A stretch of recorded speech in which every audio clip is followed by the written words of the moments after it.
Ini saya akan menjelaskan tentang IKEA itu apa sih. IKEA adalah perusahaan furniture terbesar di dunia yang berasal dari Swedia dan memiliki gaya minimalis ala Skandinavia pada setiap produknya. Jadi sebenarnya IKEA ini adalah nama dan alamat dari pendirinya. IKEA ini singkatan dari Ingvar Kamprad, nama pendiri, dan Elmitarit Angunarit, nama kampung halaman Ingvar di Småland, Swedia. Jadi, Ingvar ini pendiri IKEA memulai karirnya pada usia muda. Sejak usia 5 tahun beliau sudah menjual korek api. Lalu pada usia 10 tahun beliau jualan memakai sepeda keliling di kampung halamannya. Barang yang dijual Ingvar ini bisa apa saja, mulai dari ikan sampai juga kasur. Pada tahun 1943 barulah beliau mendirikan toko yang bernama IKEA, yang pada saat itu usia Ingvar masih 17 tahun. Di toko tersebut menjual berbagai macam barang seperti misalnya pulpen, pensil, dan lain sebagainya. Pada tahun 1947, IKEA mulai menjual perabotan. Pada tahun 1955, IKEA mulai merancang sendiri perabotan yang dijualnya. Pada tahun 1963, IKEA pertama di luar Swedia dibuka di Asker dekat Oslo, Norwegia. Sejak tahun 1997, IKEA telah meningkatkan jumlah toko menjadi 51. Awalnya, produk-produk IKEA ini dinamai berdasarkan nomor. Hal ini menjadi masalah tersendiri bagi Ingvar karena beliau mengidap disleksia. Akhirnya beliau menemukan sistem penamaan produknya yang dipakai secara global, yaitu IKEA memiliki visi yaitu create a better everyday life for the many people, yang artinya menciptakan kehidupan sehari-hari yang lebih baik bagi banyak orang, yang mana IKEA melakukannya dengan cara menyediakan furniture berdesain bagus atau keren yang memiliki harga yang terjangkau. Di sini saya akan menjelaskan apa yang membedakan IKEA dengan perusahaan pesaingnya yang lain. Yang pertama, IKEA memiliki desain yang unik dan harga yang murah. Produk IKEA dikenal dengan rancangannya yang modern dan kadang terbilang unik. Salah satu prinsip dari IKEA adalah mengurangi harga dengan berbagai cara tanpa mengurangi kualitas.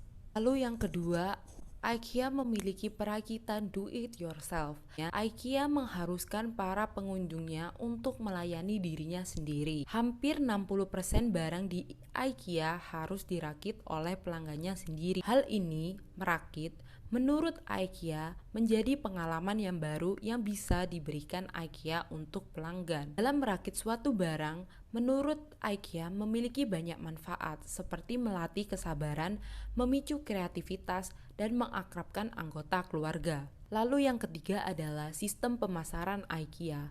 IKEA memiliki sistem pemasaran yaitu Service Escape. Service Escape ini adalah ketika pelanggan berkunjung ke store IKEA, pengunjung harus memulai perjalanan dengan menyusuri lorong-lorong. Perjalanan ini terlihat saat pengunjung mengikuti panah yang ditandai di lantai-lantai IKEA, yang nantinya membawa pengunjung untuk menyusuri semua bagian toko.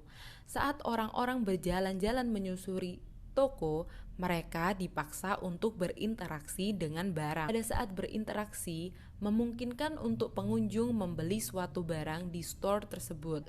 Yang keempat adalah IKEA menyediakan layanan makanan dan tempat bermain untuk anak-anak. Hal ini dilakukan IKEA untuk membuat pengunjung merasa nyaman dan menyenangkan saat berbelanja di IKEA. Yang kelima adalah IKEA Place. IKEA memiliki aplikasi yaitu IKEA Place, yang mana aplikasi IKEA Place ini hadir untuk mengantisipasi pilihan desain yang dirasa tidak sesuai sebelum pelanggan membeli dan membawanya ke rumah. Dengan aplikasi IKEA Place ini, pelanggan dapat menggunakan teknologi augmented reality atau AR untuk melihat sekaligus mengukur furniture yang potensial atau pas yang bisa ditaruh di rumah mereka. Bagaimana IKEA membuat barang murah? Yang pertama yaitu hubungan baik dengan supplier. Jadi IKEA ingin semua orang merasa senang dengan produk yang mereka jual. Itu sebabnya IKEA berupaya membangun hubungan yang lebih baik dengan penyuplai. Terdapat sekitar 600.000 orang yang bekerja sebagai penyuplai IKEA di seluruh dunia. Dan IKEA ingin memastikan mereka dipekerjakan secara adil.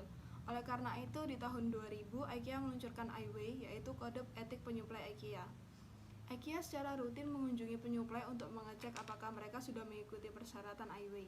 Setiap tahun, IKEA mengadakan 1.000 kunjungan di seluruh dunia. Yang kedua yaitu penghematan biaya dalam rancangan furniture.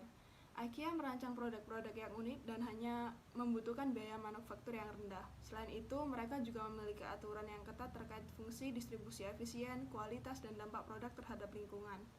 Yang ketiga, perakitan do-it-yourself yang menurunkan biaya kemasan.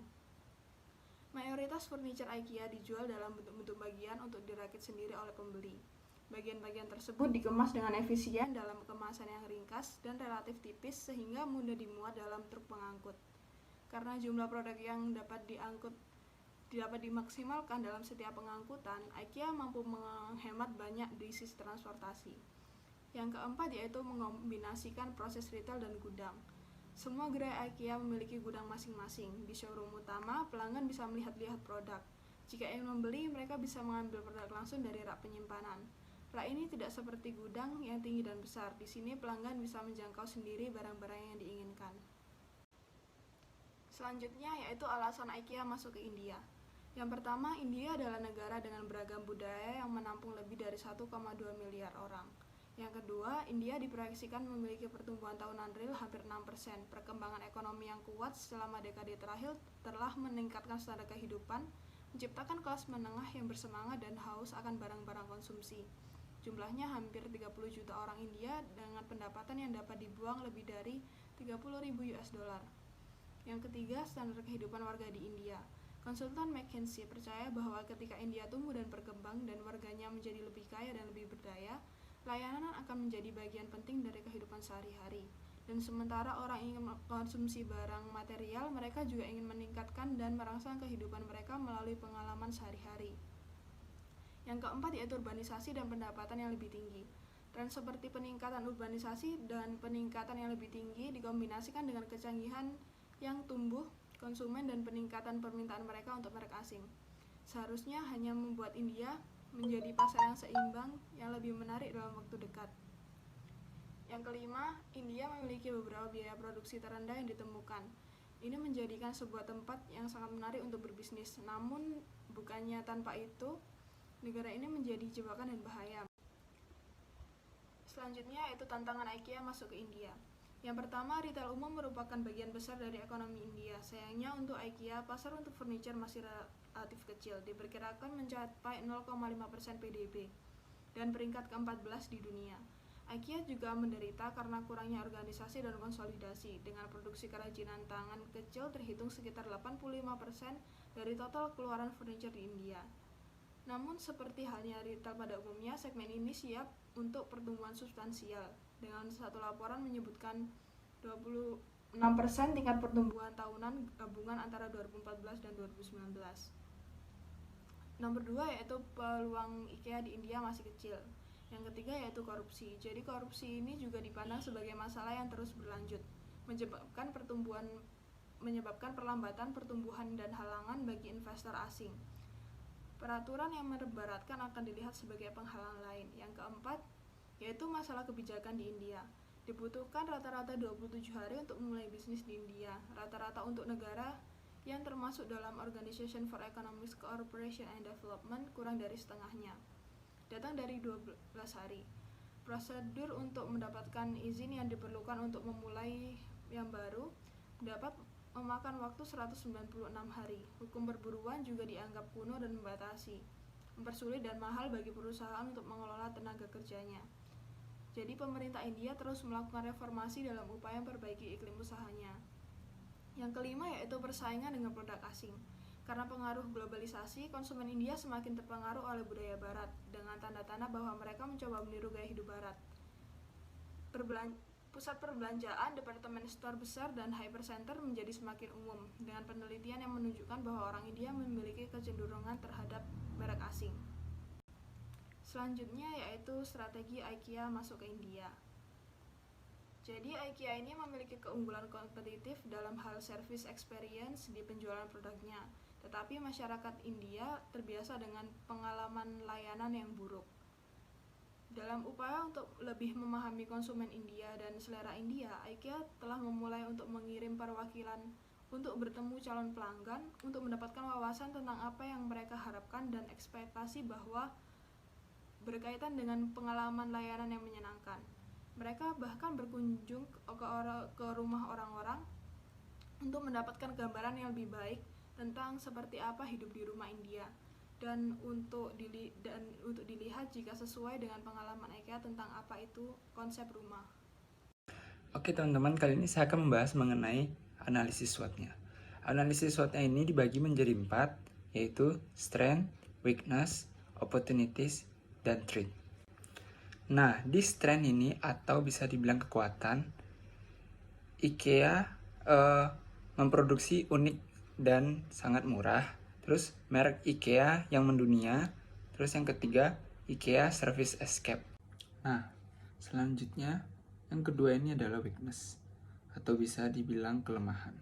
Kelemahan di India adalah merek internasional ada tingkat ketergantungan pada pasar Eropa dengan 90% dari toko yang berbasis di Eropa dan sisanya di seluruh Amerika Timur, Tengah, dan Asia. Terus yang kedua, walaupun modelnya mempromosikan harga rendah telah diidentifikasi, ada tingkat rendah terkait layanan pelanggan. Ini menunjukkan ada kebutuhan untuk bekerja pada pelayanan untuk memastikan pengalaman belanja yang lengkap dan memastikan bisnis yang berulang dalam basis pelanggan.